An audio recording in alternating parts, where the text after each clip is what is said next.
Bismillahirrahmanirrahim. Assalamualaikum warahmatullahi wabarakatuh. Sahabat setia dimanapun berada, yang kecil tidak kami panggil nama, yang besar tidak kami panggil gelar, yang tokoh dengan ketokohannya, yang ulama dengan agamisnya, yang adat dengan syaraknya. Syukur alhamdulillah pada kesempatan ini kembali hadir bersama kami untuk menjelaskan peran pemuda di era modernisasi. Pemuda telah mencatat untuk melakukan pembangunan bangsa yang tercinta ini.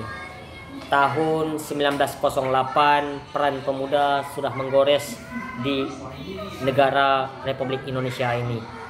Tahun 1928 begitu juga peran pemuda mampu untuk membangun kekuatan baru demi kemerdekaan Indonesia yang sama kita cinta ini. Kemudian pada tahun 1945 peran pemuda juga telah mampu untuk menjadikan bangsa ini merdeka. Kemudian tahun 1965 peran pemuda juga hadir untuk bagaimana melakukan pembebasan daripada Orde Lama. Berangkat tahun 98 peran pemuda juga untuk menyatukan kekuatan rakyat pada masa itu sehingga timbul reformasi.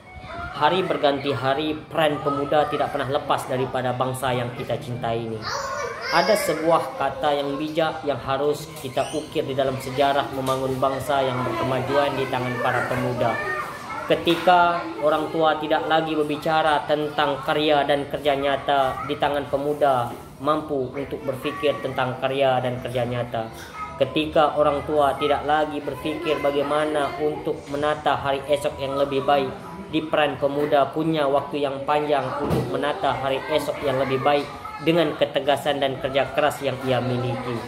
Di saat orang tua tidak lagi mampu berpikir jernih tentang persoalan substansi yang terjadi di negeri ini, tetapi kekuatan peran muda mampu untuk menjadikan pemikiran-pemikiran kreatif yang akhir menentukan masa depan.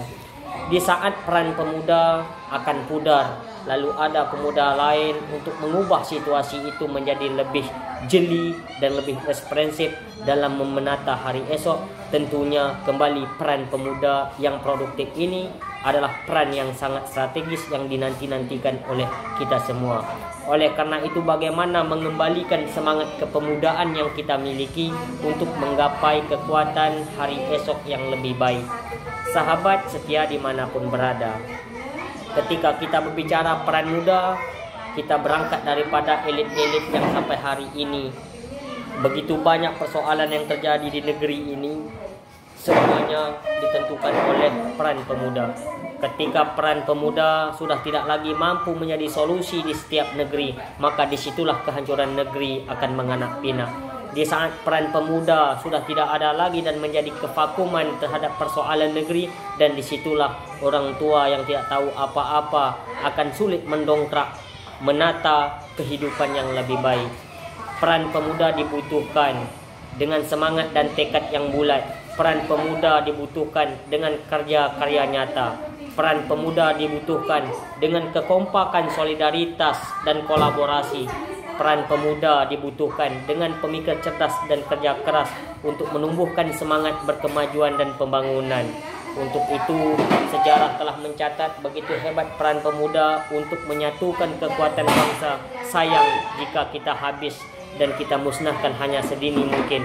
Tentunya peran pemuda yang kita dambakan, ayo kita pertahankan dengan semaksimal mungkin, yang akhirnya mampu menggapai hari esok yang lebih baik. Untuk itu ada sebuah sifat dan konsep yang harus kita tanamkan pada diri kita untuk menjadikan pemuda yang berguna untuk bangsa, agama, dan negara. Sahabat setia dimanapun berada, ketika kita berbicara semangat juang kepemudaan, ketika kita bicara kontribusi besar yang telah pemuda cetus mencatat toresan garis tinta emas di negeri ini, tentunya sangat sayang jika peran pemuda yang kita miliki hari ini tidak kita gunakan semaksimal mungkin. Kembali kita katakan, dengan peran pemuda, kerja keras dan berpikir cerdas mampu mengembalikan ruh semangat kebersamaan itu. Ketika kita sudah alergi dengan konsep perpolitikan para elit yang mementingkan kebijakan sesaat, maka peran pemuda di situ ambil alih. Bagaimana mendapatkan sebuah kebijakan yang pro rakyat. Ketika elit-elit politik tersandung dengan kasus korupsi, kita tidak lagi berbicara tentang sebuah korupsi yang berkelanjutan, tapi memutus mata rantai dari generasi-generasi itu yang akhirnya menentu kebijakan sebuah korelasi berkehidupan dalam berkebijakan dan bertatanegaraan. Oleh karena itu, kembali sejauh mana peran pemuda yang kita hasilkan hari ini dan apa kerja nyata yang mampu kita hasilkan. Peran pemuda yang kita dambakan harus mampu mengembalikan jiwa petarung. Peran pemuda yang kita miliki harus mampu menjadi rem perekat. Peran pemuda yang kita miliki harus mampu menjadi solusi berkehidupan. Peran pemuda yang kita miliki harus mampu menjadikan karya-karya nyata untuk mengubah dunia peradaban-peradaban yang makin membaik. Peran pemuda yang kita inginkan untuk mampu meluruskan segala bengkok-bengkok centang perenang keadaan kepemerintahan. Peran pemuda yang kita butuhkan mampu untuk menggapai hari esok yang lebih baik.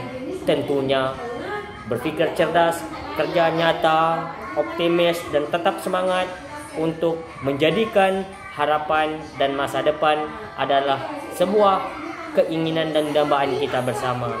Peran pemuda harus dipertahankan. Peran pemuda harus kita optimiskan. Ketika jiwa, semangat, dan runtuhnya sendi kekuatan kepada peran pemuda, maka disitulah kehancuran negeri akan terjadi. Untuk itu, bersama peran pemuda, kita buktikan karya-karya nyata kita dalam melakukan pembangunan negeri tanpa KKN. Tidak mengenal kolusi, tidak mengenal korupsi, tidak mengenal nepotisme, dan di situ mulai tumbuh nilai-nilai kedamaian dan kesejahteraan bersama yang akhirnya di tangan pemuda jualah kesejahteraan negeri ini akan digapai. Peran pemuda yang kita gapaikan, peran pemuda yang kita inginkan menjadi semangat baru, menjadi kekuatan baru untuk menggapai hari esok yang penuh dengan berkemajuan. Sekian dari saya. Billahi taufiq wal hidayah. Assalamualaikum warahmatullahi wabarakatuh.